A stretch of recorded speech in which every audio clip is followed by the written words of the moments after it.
Love is in the air. And happy Valentine's Day. And Galentine's. That's right, from Positively Literary. Get rid of all your sorrows in the summer city. You'll never feel alone. Whoa, As long as you're try with that. me. Like rose-colored glasses. Is life changing? What are we drinking today? Oh, yes. Okay, you start first. Okay, I went out and got an iced coffee and put it into this cute little heart mug. Oh, it's cute. See It the is pink? cute. Yeah. And then I'm drinking. What am I drinking? It was Which one did you? Peach. Peach and Ginger. peach and ginger. Oh, what an interesting combination. Have Yeah. you tried it yet? No. Oh, it's just peachy. If you want to buy us a coffee or a hot tea, you can. You now can. So we're really excited to have ourselves set up, have the show set up on Buy Me a Coffee. We'll leave that link in the description below. And it's always appreciated. Yes, definitely. If you're enjoying the show, please support us so that we can continue making content and having local Authors. authors on the show and just having a great literary time. So we are going to make cards for a single person in our life, a person who isn't married or doesn't have a boyfriend. We're gonna give them like a Galentine's card. So we're gonna be making these Galentine cards while we talk about Valentine's I books. totally know who I'm gonna make it for. Okay, and I'm gonna talk about who I was going to make one for, but now I'm not 100% sure if she's actually single, so I decided not to. But my UPS lady, the reason, she's such a nice lady and she gives me a good deal on getting things printed out. So recently I did my vision board wall. Yes. Which you've seen. It was gorgeous. I love her vision wall. I need one. Okay, so it's like photoshopped. So this is me photoshopped into various like locations. It's like a vision board. So I took it there, of course, to get it printed, and she knows me there by now. And then I came home and I thought, oh my gosh, she's gonna see those photos and blow them up. So when I went back, I told her, okay, I'm gonna show this to you guys on YouTube, but I don't know if I can show it on Rogers TV. Basically, 4 or 5 of those photos have Jason Bateman. Yes, okay, that's it. When I went back and I had to tell the UPS lady, I'm not stalking Jason Bateman or anything. Like, it's just like, I know he's married and has like 2 daughters. It's just like the idea. Yeah. So that was funny. And she's such a nice lady. I'm like, I'm gonna make her a Galentine's and surprise her, right? Aww. One time I went into the dollar store and this random worker looked at me and she was just like, just so you know, you're so pretty. And I was like, I just felt so flattered because I don't know, like I get compliments from my husband, which I really appreciate it, and random creepy guys, but Right? it doesn't mean very much, but it's rare that I actually hear that from other women. So I was like, oh, That's thank true. you. You know, because they don't have like an ulterior motive to. Exactly. Let's talk about Valentine's and The meaning. the meaning, like how it started and everything. And then I've got some romance books. Oh, and we have a special guest too. Okay, a priest who performed secret weddings for young lovers in defiance of Emperor Claudius II. He was imprisoned. He healed the blind daughter of his jailer. Before his execution, he wrote her a note signed, "Your Valentine." Aww. Because I guess his name was Valentine, and then he became Saint Valentine. He was martyred on February 14th. He was tortured? I knew he was beheaded. Oh, I don't know if we can say that word. So Valentine's Day became associated with love in the late Middle Ages. Interesting. So people exchange candy, flowers, and gifts with loved ones. So I really like this because it says with loved ones. And I think that, like, for example, I would always get my daughter a Valentine's gift. Like, I didn't want it to have to do with who was getting a card at school. I wanted her to get Valentine's gifts regardless of whatever was happening. It didn't have to be like romance, right?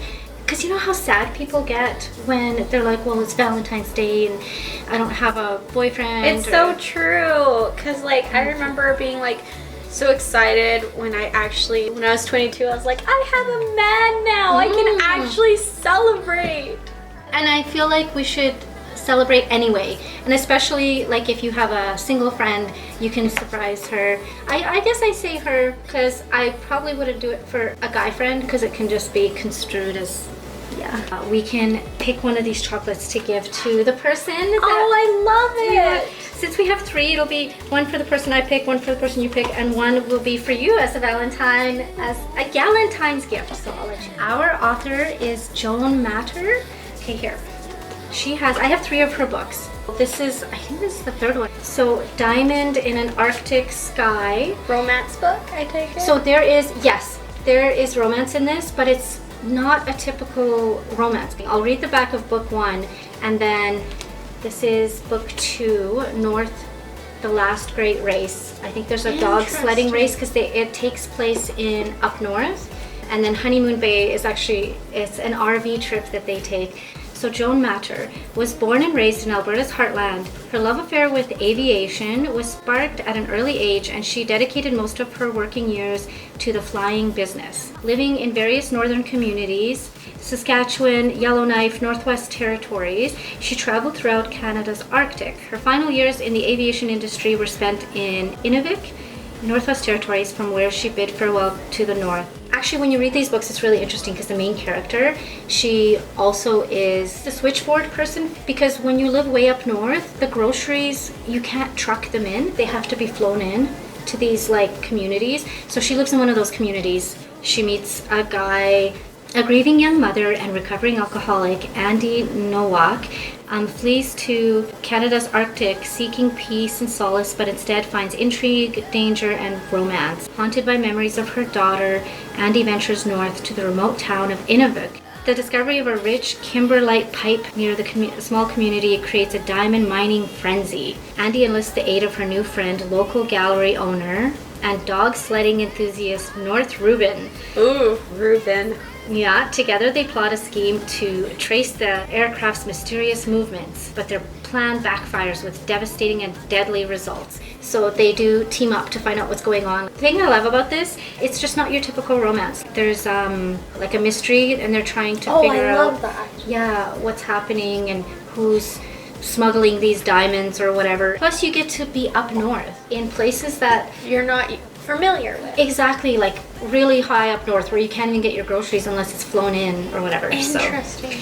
So what I asked Joan was, would you ever date or marry the main character in your own romance novels? Ooh. If so, why? And if not, why not? Tell us a bit about how you came up with this character. Also, what are the main traits you feel every male romantic interest in a novel should have to make him a great romantic hero? So let's hear from Joan. Here we go. Hello everyone, I'm Joan Mettauer. I'm a Canadian author. I'd first like to start by thanking Bianca and Stephanie for inviting me to join you today on Positively Literary. I'm thrilled to be here. I guess I should start by telling you my writing genre is memoir-based action and adventure. But I like to tell my readers that there is a very healthy dose of romance in my novels and just a wee touch of paranormal to keep things interesting. I didn't begin writing until I retired. I began writing a memoir. I spent most of my working years working and living in the Arctic and the North, and I wanted to share with my family just some of my adventures and experiences that I had up north. I also wanted to show them through my eyes the beauty of the North, the mystery, the solitude, because I absolutely loved living up north and above the Arctic Circle. It's an experience like no other. So February, it's the month of romance and love. Our hosts have asked me if I would ever date or marry the male lead romance character in my novels. And my answer is absolutely 100% yes. I would marry North Rubin, my male lead character, in a heartbeat. I created him. I gave him all of the qualities that I would like to see in a man. People ask me if I fashioned him or his character after anybody in my life, and the answer is no. He's actually probably too good to be true. But every female woman reader who reads my novels absolutely loves him. He's a true blue northerner. He lives up in Inuvik. He loves wearing plaid flannel. So today, for Valentine's Day, in honor of North, I'm wearing red flannel to honor Valentine's Day North's way. So North has all of the qualities that I would look for before I would truly commit to a man. For me, a man has to be emotionally intelligent. He has to show respect, kindness, honesty, has to love animals and respect them. He's got to be a good listener. North is all of those things. He lives a fairly healthy lifestyle, although he does like a cold beer now and then. For any romance or relationship to really thrive, there has to be a mutual respect and attraction.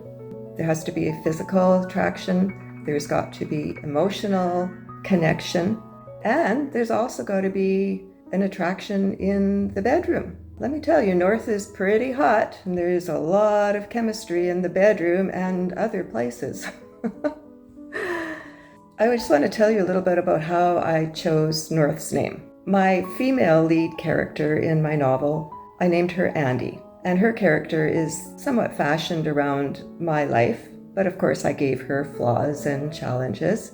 Then I thought about, what is my male lead's name going to be? I wanted a strong name. My books are in the North. I love the North, and I'm going to name him North. I mean, Canada's North is true, strong, and free, and what better qualities to have in a man.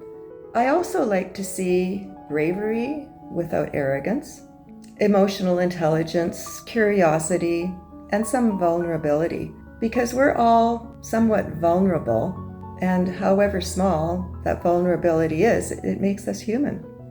Other than that, a main character in any novel, including romance, I think they need to have some flaws. It can be a physical flaw, it can be a character flaw. I gave North a character flaw. I'm not going to share it with you in case you read the book. It would be interesting to see if you could figure out what his character flaw is. His physical flaw is I gave him an overly long incisor tooth, and it earned him a nickname that he didn't appreciate. Some people called him Fang, which is kind of funny, but because he also raises Eskimo sled dogs. So there's dogs in his life. On the other end of the scale, big nose for me in a romantic interest would be a bad boy attitude. I think we see enough of bad boy attitude every day in our everyday living. Another nose would be dominance, excessive power, and overemphasized wealth. So I think I've probably used up most of my time with you today. Before I go, I'd just like to share one more little thing. After I wrote my first memoir that turned into a novel, it was going to be my only book. I had no intentions of writing anymore. And so when the public read my first book and my reviews, and they'd come back to me with messages and said, "We absolutely loved your book. We loved your characters. We loved North and Andy, and we can't read to hear more about them. We want to see where their lives go." I said, "Oh, no, I'm not writing anymore." And then I eventually did, and I ended up writing 3 more books and made it my Andy and North series. And I've actually just published the 4th book in the series. It's called After the Storm. It's been well received too. Now I am done with North, I think. Maybe. I'm not sure. Thank you for listening. It's been a pleasure. Goodbye from me, and happy Valentine's Day, everyone. Welcome back. We've just been working on our I know. cards. I need to start getting my cards made. Thank you, Joan, for that. And we're so happy to have local author guests. And you also know a local author that writes romance? Yes, so I know an author. They co-wrote a romance novel. It's a clean romance novel. It's called An Unexpected Arrangement. Oh. And it's set in the pioneer times where, you know, the character finds herself, I guess, in an unexpected arrangement. I don't want to give too much away, but Yeah. a question we could ask them is, I guess, how they coordinate the co-writing of a romance novel. Yeah, that's true. And That's I hard. guess maybe some things they tried to follow while writing a clean romance. I'm curious if one of them wrote as the female and the other wrote as the male. I don't know. We'll ask them. We'll take a peek into Samantha and Michelle. Here they are. So we were asked if co-authoring a romance book was hard. And honestly, once we figured out what method worked best for us, it went pretty smoothly. It was a lot of fun. It was. We call it the ping pong method. Yeah. Originally we started off saying, 500 words, segments. Well, I would write 500 words, send it to her, and then she would write 500 and send it back. It was a lot of fun because not only are you writing the story, but you're almost kind of discovering it too. I mean, we had kind of an outline too of what we wanted the story to be. That was probably the funnest process, is coming up with the story ideas, and we wrote down an outline, and then that's kind of the skeleton of the story, and then we pinged pong back and forth, and it was really quite fun to read what the other person had written and be like, oh, that's a cool take on what our outline was. And we did the same thing with our editing process, which rounded out our individual voices, and so when you read the book, it's pretty seamless. Yeah, we've been told you can't really tell anymore who wrote what. And to be honest, sometimes I don't remember who wrote what. Unless I have a specific memory of writing it, I'm I can't tell either. So then we were asked, what were some steps we took to make a clean romance? We just sort of decided that that's what we wanted. Not to mention the time period of the story lends itself very easily to that. Yes, with it being set in the Civil War, social norms were a lot more conservative, and it's a lot easier to follow things when that's kind of what is expected. Besides, we also wanted to give our readers something that they expected, and writing a sweet romance that was more about the relationship and less about the intimacy was pretty straightforward. There's some clear lines for that category. We also wanted our moms to be able to read it without us feeling a little embarrassed about it, uncomfortable. Thank you to Samantha and Michelle. And you know what? I've never co-written, not really. I was working with someone and we both were into the, writing screenplays. And so I had been writing a screenplay, and I think I just assumed if someone is interested in writing screenplays that they would know how. And because he was a guy and this was like an action screenplay, I was like, we should co-write this. But that was a mistake because I had gotten halfway through the screenplay and they were stuck in the sewers and there's these sharks that go in the sewers. Anyway, he's like, oh, I know, the mayor's gonna come and he's gonna get them out. And I'm like, we're halfway through. We don't want them to be out. We need to continue conflict. Anyway, long story short, anytime I said something, he's like, oh, well then they can be rescued in this way. We don't want them to be rescued and then what, the show's over? So anyway, oh my goodness. I just feel like, I think that's, sorry. I was just gonna say that co-writing, is hard. You would need a really good relationship with that person, and you need to be on the same page, and you both need to be good writers. Have you ever done co-writing? Yeah, well, kind of. I was doing a novella with my husband, and he's writing, it's a romantasy.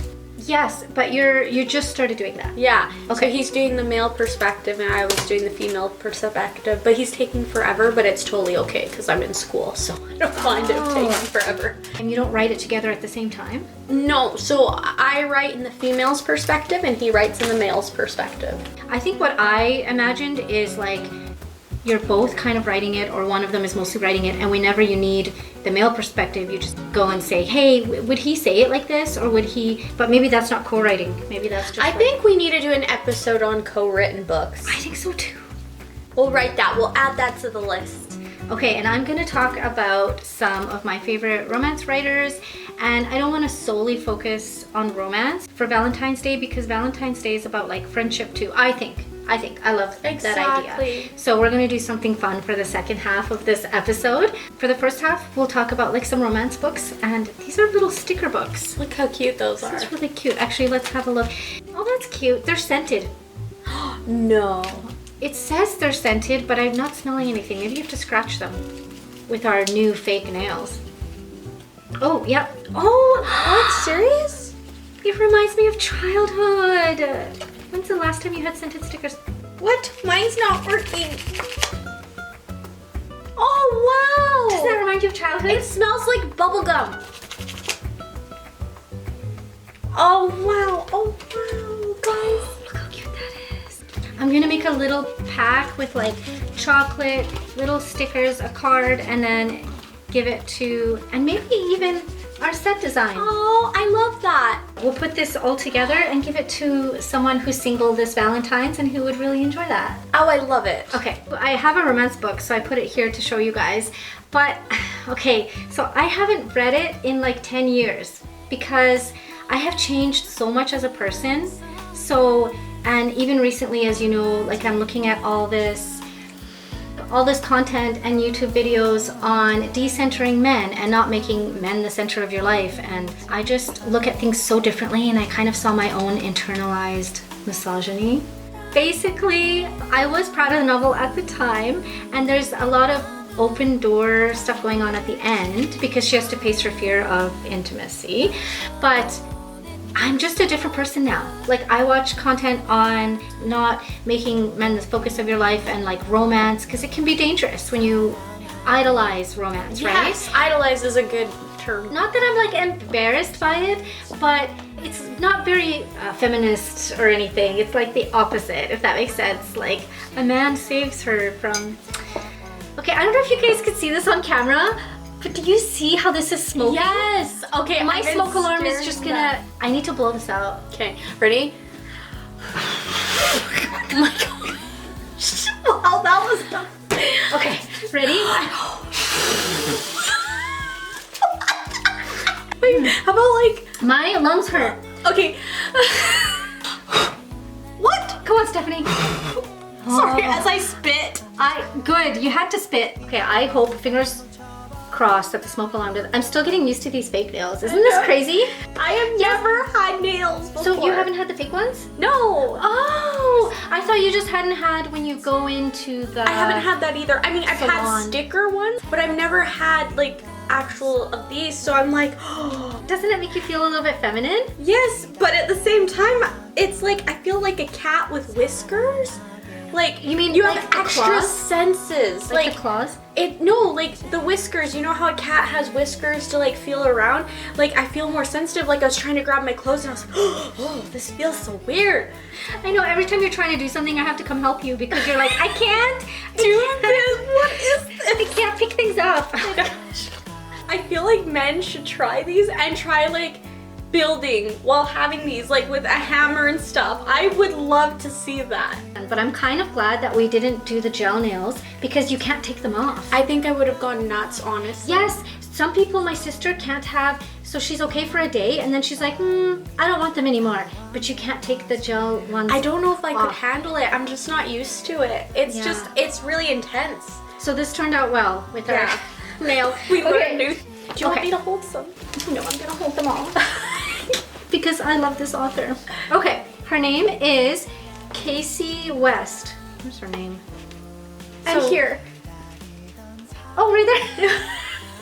So here's just like some of the titles. It's young adult. So P.S. I Like You, On the Fence, The Distance Between Us, By Your Side. This is all the same author. Fame, Fate, and First Kiss. This one is really interesting because she is an actress. I did find out that the author shadowed like a teen actress sort of a little bit in her trailer, and you actually get to like go on set and there's this guy. Anyway, the fill-in boyfriend. As you can see, I really like this author. The reason I like her writing so much is because you really feel like that age when you're reading it. In one of them, she has a job at this little trinket store down by the beach or whatever, and it's like her first job ever or something. That's part of it too. It's not just about the romance. It's like she's working in the summer to try to make some money, and then I think there's a guy. There's all these different like locations, and she makes it feel so real. Like one of them, she has like 7 brothers, and you really feel like that's what it would feel like to have 7 brothers. I think she has such a great range, this author. In one book, she's a girly girl, like the main character. In another one, she's totally a tomboy, and it's so believable. So, absolutely love her work. And again, that's Katie West. Katie West. Katie West. So, if you like young adult books, and it's contemporary, so. I didn't bring the books, but the books I like is The 5 Love Languages. Like, oh, okay, I like romance related. Because, yeah, there's, you know, self-help books. One time, me and my husband bought a spicy book. It was too spicy for us. So oh, self-help, like kind of like get the romance going, or like a book to read? It was intimate positions. Oh my goodness. It was too spicy for us, so we gave it to someone for their wedding. It's too spicy for this show, so don't give us the details, please. I won't, don't worry. Another romance book is The Fault in Our Stars. I remember watching the movie. Wait, I did read that one. It all happens in like, no, that's a different one. I was gonna say it all happens in one day, and they're like in New York, and she wants to. No, that's not The Fault in Our Stars. That one's sad. Someone's sick. Yeah. It's about like 2 cancer patients. So I don't know. It makes you think things a little more. I don't know. It's Or feel. Well, feel and you think about life more. I'm a chicken when it comes to that stuff. Like, I didn't watch that because I didn't want it to be sad. No, it's not that bad. Really? I think you should try it. If it gets too sad, just turn it off. What do you guys think? You can leave a comment. Have you seen The Fault in Our Stars? Or, you know what? Leave a comment about what your favorite romance book is, or what your favorite romance movie is. Or like kind of like romance genre, because romance is a genre, but there's so many genres. Branches. There is. Like you mentioned Pioneer Romance, those 2 authors who wrote Teen that. romance. And then A mystery, like yes, romance. mystery and young adult contemporary, fantasy, Romantasy. Dark romance. dark romance. I'm not a fan. No, me neither. I've heard things about Outlander. Okay, I was told not to watch it because there's Don't watch it. grape. Oh, there is in the book too. Non-consent. Oh, did I know it was a book? It's a book? Yeah, no, it was a book before it became a TV series. Okay, that makes sense. There's a lot of those. Yeah. We're supposed to be working on our cards, but I think we're gonna do our cards for our Valentine lady friends. And I encourage you guys to also just surprise someone for Valentine's Day who is single, and just give them like a little, we're gonna do these little packets. Birthday cake chocolate. I don't know, were you not allowed to show anything on Rogers TV? We are not promoting birthday cake. We're just going to put chocolate and flowers. And a little booklet, smelly book. Yeah, and we have so many. Maybe we can put like 2 little smelly books, and then the card. I'm gonna do like this little packet for, you know, I'm gonna do for my friend Emily, because I wouldn't give this much to the UPS lady. I'll probably just give her a card, because she already thinks I'm crazy with Jason Bateman on my wall. You guys, okay, listen, I'm gonna show you guys my vision board wall. It is so cool. Okay. So I'm gonna show that in video form on our YouTube episode, but for Rogers TV, sorry guys watching on Rogers TV, I don't know, I feel like it's too much of copyright. Come subscribe to us if you want to see her vision board. So if you're watching this on Rogers TV, yeah, we are also on YouTube, and we don't want to get in trouble with the copyright. It's worth seeing, it's hilarious. So here we are in my messy room. 2025, we are going to have success with Positively Literary, and as you can see, it's right below my cross, because Jesus came that we might have life, and life to the fullest in abundance. So that's us being abundant. We've got us on a really cool vacation, probably a work vacation, because you know, and then we've got like doing the speakeasy for my birthday party. Continuing on, this is my city apartment in New York, probably. We're hanging out, maybe doing a little bit of a podcast there. I'm not there all the time, but when I'm in New York, okay, we've got Jason Bateman, like, no explanations needed. here's us kind of like figuring things out on vacation. And I'm like, hey, and he's like, well, here we are. I took care of everything because I am a responsible man. All right, again, responsible. Okay, yes, Jason Bateman is like maturity squared. This, I really want a remarkable. They're only $9.29 Canadian. Really want that. Here we have Jason Bateman, of course, taking me out to the most expensive restaurant in New York. I have no idea where that actually is. I'm still walking the red carpet. Yay. Okay, here's us. Just because we're awesome. My mom really wants like a small, simple cabin like this. So this is me buying her one. And look how happy she is that I bought her this cabin. Okay, moving on. So I'm at the Strand in New York. This is the most popular, like, you know, you've made it as an author if you get interviewed or do a book signing, book launch at the Strand in New York. Like, it's, oh, and it's for arranged marriage. There's my book right there. George Lucas. Okay, so absolutely love this character and the actor, Poe from Star Wars. Here I am just laughing it up on set with these guys. J.J. Abrams, the director, he's there too, of course.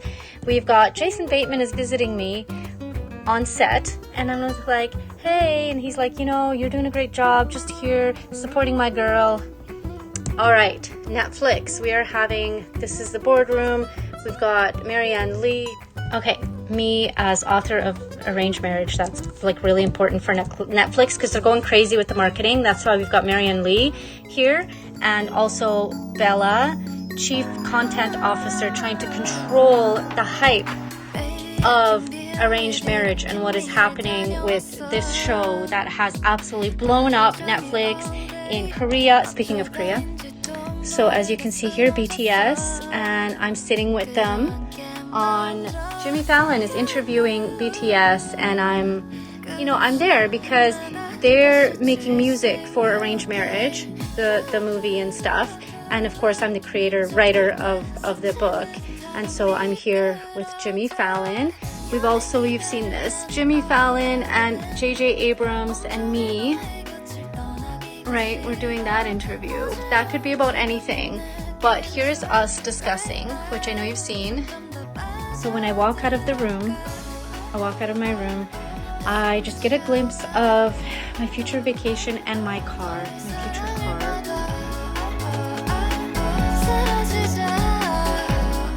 Okay, we're gonna finish these and we're gonna come back in our comfy PJs and we're gonna read notes that I wrote to my friends in high school, like literal physical notes. It's gonna be hilarious. I haven't looked at them in 20 plus years, so look at you trying to use those massive nails. Stop. She's like, I'm like, ugh. Look at her thumbnail. Put it forward. It's huge. Okay, we're gonna see you in a minute in our comfy PJs. Okay, see you soon. Okay, let's clear this area.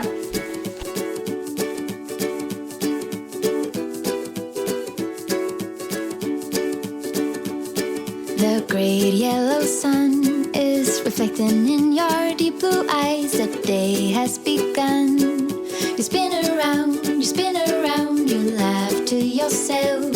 And I see you shine in every color, resting your head in my arms. You sing la la la.